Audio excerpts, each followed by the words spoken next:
wabarakatuh, teman-teman semua di seluruh penjuru tanah air. Pada kesempatan ini masih di channel Transformasi Pendidikan, saya akan membahas beberapa hal yang banyak ditanyakan oleh para akademisi, ya, guru, pengawas, kepala sekolah, dosen, ya, dan mahasiswa tentang perbedaan antara fakta, data, informasi, dan pengetahuan, dan bagaimana dikaitkan dengan pembelajaran sebagai interaksi dengan diri siswa, ya, kemudian antar siswa, siswa dengan guru, siswa dengan materi atau sumber belajar pada suatu lingkungan belajar. Nah, pada kesempatan ini supaya pemahaman lebih komprehensif, maka saya akan menyampaikan tentang perbedaan, ya, antara fakta, data, informasi, dan pengetahuan atau epistem, berhubung di dalam pembelajaran yang guru hendak sampaikan, yang dipelajari oleh siswa adalah pengetahuan, bukan hanya fakta dan data semata. Maka penting untuk dipelajari, ya, untuk Bapak dan Ibu guru khususnya, terkait dengan perbedaan fakta, data, informasi, dan pengetahuan, dan bagaimana membelajarkannya tentang keempat tadi, ya. Nah, di sini yang pertama kita akan membahas tentang fakta terlebih dahulu, ya.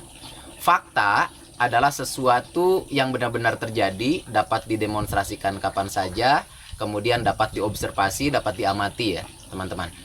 Contoh misalkan air membeku menjadi es itu pada suhu 0 derajat Celcius, ya. Nah, itu merupakan sebuah fakta, ya, yang mana dapat diamati oleh siswa menggunakan termometer, sehingga pada pas suhu 0 derajat Celcius itu air sudah mulai membeku menjadi es tadi, ya.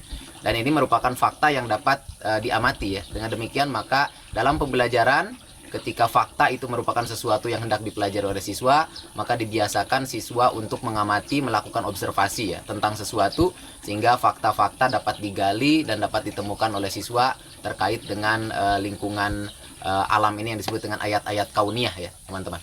Kemudian yang kedua adalah data, ya. Data adalah catatan dari fakta, ya. Jadi kalau guru, siswa tidak mencatat fakta-fakta tadi, maka fakta tadi tidak akan berubah menjadi data.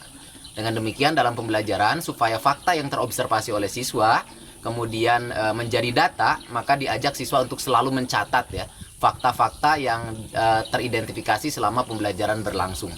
Dan itu merupakan bumbu-bumbu atau buih-buihnya epistem atau pengetahuan atau informasi, ya. Sekali lagi, data merupakan catatan dari fakta, sehingga dalam pembelajaran siswa harus terbiasa mencatat fakta-fakta yang teridentifikasi selama pembelajaran berlangsung. Dan yang ketiga adalah informasi, ya, Bapak dan Ibu. Informasi merupakan keterkaitan antar data. Jadi data satu dengan data yang lain yang saling dikait-kaitkan, ya, ada hubungannya, kemudian dicari benang merahnya ada di mana, itu yang disebut dengan informasi, ya, teman-teman. Ya, sehingga dalam pembelajaran peserta didik harus dibiasakan untuk melakukan asosiasi, ya, mengaitkan antar fakta yang tercatat atau data tadi, ya. Jadi satu data dengan data yang lainnya dibiasakan untuk diasosiasi, kemudian dianalisis, dikait-kaitkan sampai mendapatkan kesimpulan atau benang merahnya. Nah, ini yang disebut dengan informasi, ya. Jadi sekali lagi, informasi merupakan data-data yang saling berkaitan, gitu, ya. Nah, kemudian yang selanjutnya adalah pengetahuan atau epistem, ya. Informasi saja tidak cukup, karena dalam pembelajaran guru hendak menyampaikan atau membelajarkan siswa tentang sebuah epistem atau pengetahuan. Nah, epistem adalah informasi yang terbuktikan kebenarannya atau justified, ya. Dengan demikian syarat informasi menjadi epistem atau pengetahuan itu ada 3, ya. Yang pertama harus true atau benar, dan yang kedua adalah belief, diyakini bahwa itu benar, dan yang ketiga justified atau terbukti kebenarannya. Nah, untuk membuktikan kebenaran tadi bahwa informasi ini adalah benar adanya menjadi epistem atau pengetahuan, maka yang pertama kita harus melakukan pengujian terhadap kebenaran tadi, ya. Nah, menguji kebenaran itu ada 4 level atau 4 langkah. Yang pertama pengujian dengan perseptual, yaitu menggunakan alat indera. Nah, dengan demikian maka dalam pembelajaran supaya siswa dapat menjustifikasi, ya, membuktikan bahwa informasi tadi benar adanya, maka langkah pertama yang harus siswa lakukan adalah menggunakan alat inderanya untuk melakukan pengujian level yang pertama, yaitu perseptual, ya, dengan menggunakan alat indera, misalkan melalui pengamatan dengan mata, penciuman dengan hidung, ya, melalui wawancara, ya, dan sebagainya. Artinya melibatkan alat indrawi untuk membuktikan bahwa pengetahuan atau informasi tadi benar adanya, ya. Kemudian yang kedua, level yang kedua adalah level memorial. Di sini dikait-kaitkan dengan teori yang ada, ya, dieksplorasi, dicari, ya, di search, ya, informasi atau teori-teori yang ada tadi, dan menjadi pendukung dari informasi ini supaya benar adanya. Jadi level yang kedua untuk menguji kebenaran adalah memorial, yaitu melibatkan teori-teori. Nah, dengan demikian maka siswa dalam pembelajaran harus terbiasa untuk membaca, ya, ya mencari tahu literatur-literatur yang lain yang mendukung terhadap kebenaran informasi yang mereka dapatkan ya. Makanya kalau dalam riset atau penelitian ada yang disebut kajian pustaka. Nah, ini dalam rangka pengujian kebenaran dengan level yang kedua, yaitu memorial. Kemudian level yang pertama dalam riset itu di mana peneliti menggunakan alat indranya untuk mengobservasi, melalui lembar observasi mengumpulkan data ya. Itu dalam rangka pengujian kebenaran melalui level yang pertama, yaitu perseptual. Kemudian level yang ketiga yaitu introspeksi ya. Jadi ini yang disebut dengan masing-masing memiliki persepsi ya, konsep image ya, atau memiliki pemahaman yang berbeda, bahkan hasil penelitian, hasil pengamatan yang berbeda terhadap sesuatu yang mereka sedang uji kebenarannya. Dalam hal ini adalah informasi. Nah, dengan demikian maka level yang ketiga yaitu introspeksi, yaitu dengan berbagi ya hasil temuan antara siswa yang satu dengan siswa yang lain. Kalau di dalam penelitian ada yang disebut dengan hasil riset atau penelitian yang relevan. Ini dalam rangka pengujian pada level yang ketiga, yaitu introspeksi ya. Dengan demikian maka setiap siswa bisa saling berbagi hasil temuannya dan bisa memunculkan intersubjektivitas. Jadi bagaimana subjektivitas seseorang, yaitu siswa yang satu, terhadap sebuah informasi tadi terpengaruhi oleh subjektivitas siswa yang lainnya ya. Dalam tanda petik benar dan salahnya ini secara universal belum bisa ditentukan. Artinya di sini dibiarkan siswa untuk beraktivitas, saling berbagi, saling mempengaruhi, sehingga subjektivitasnya menjadi sesuatu yang bersatu dan penting dan membentuk sebuah intersubjektivity atau intersubjektivitas. Nah, intersubjektivitas inilah yang menggiring pada kebenaran yang universal. Nah, ini yang disebut dengan pengujian kebenaran level yang ketiga, yaitu introspeksi ya. Jadi introspeksi adalah pengujian kebenaran di mana hasil riset, hasil penemuan persepsi seseorang itu dipengaruhi oleh persepsi yang lain, yaitu subjektivitas seseorang dipengaruhi oleh subjektivitas yang lain.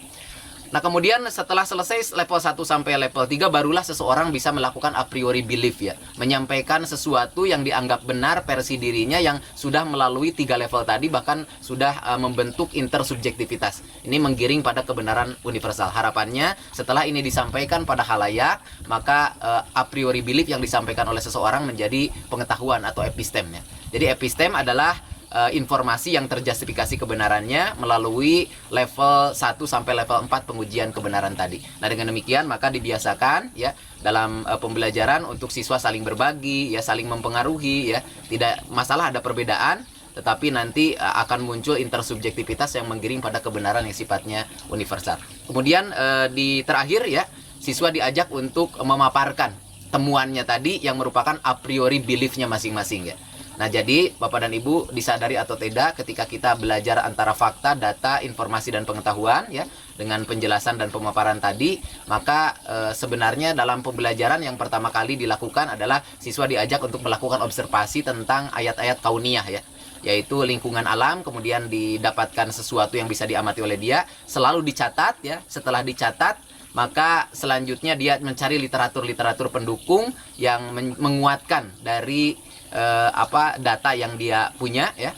Kemudian setelah itu data satu dengan data yang lainnya dibiasakan untuk dikait-kaitkan. Maka di dalam pendekatan saintifik ada yang disebut dengan langkah mengasosiasi atau menganalisis data. Ini langkah yang keempat. Jadi ini penting sekali ya. Nah, ketika data-data dikaitkan menjadi informasi ya.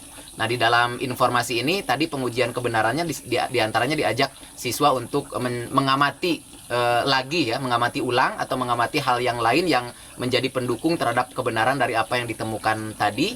Yang pertama, kemudian dia mencari literatur pendukung dari apa yang ditemukannya, sehingga literatur ini yang merupakan kebenaran memorial dapat mendukung apa yang dia temukannya. Kemudian dikait-kaitkan atau dihubung-hubungkan, juga dibandingkan dengan hasil temuan siswa-siswa yang lainnya. Nah, setelah ada pengaitan, kemudian membentuk intersubjektivitas yang mendukung pada kebenaran universal, maka setiap diri di dalam kelas dipersilahkan untuk memaparkan temuannya, sehingga setiap diri diberikan kesempatan untuk menyampaikan a priori belief atau sesuatu yang dipercayanya ya. Dan ini diharapkan menjadi kebenaran universal. Nah, pengalaman belajar seperti ini merupakan pengalaman belajar melalui penelitian. Inilah yang disebut dengan pendekatan saintifik yang sebenarnya, sehingga langkah 5M, mulai dari mengamati, menanya, mengumpulkan data, mengolah data, kemudian mengomunikasikan data. Ini erat kaitannya dengan dasar-dasar yang tadi saya sampaikan tentang perbedaan antara fakta, data, informasi, pengetahuan, juga bagaimana menguji sebuah informasi supaya menjadi epistem atau pengetahuan sehingga memiliki kebenaran yang sifatnya universal. Itu yang dapat saya sampaikan pada kesempatan kali ini. Mudah-mudahan bermanfaat. Maka teman-teman kaji ulang ya, hal-hal yang lainnya silakan ditanyakan di channel YouTube kami Transformasi Pendidikan, dan insya Allah akan dibahas untuk kepentingan dan keperluan bersama, mudah-mudahan menjadi amal jariah. Assalamualaikum warahmatullahi wabarakatuh.